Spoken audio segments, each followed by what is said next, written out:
কৃষ্ণ। কৃষ্ণায় বাসুদেবায় হরয়ে পরমাত্মনে প্রণতাক্লেশনাশায় গোবিন্দায় নমো নমঃ। ভাগবতমের তৃতীয় স্কন্দ 28 নম্বর অধ্যায় 36 নম্বর শ্লোক।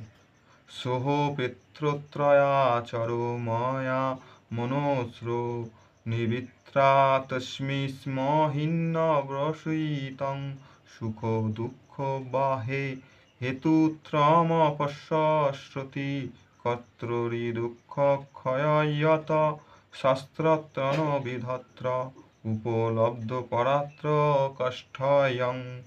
এইভাবেই সর্বোচ্চ স্থিন্ময় স্তরে অধিষ্ঠিত হওয়ার ফলে মন সমস্ত কর্মফল থেকে নিবৃত্ত হয়ে সমস্ত জড় সুখ এবং দুঃখের ধারণার অতীত স্বীয় মহিমায় অবস্থিত হয়।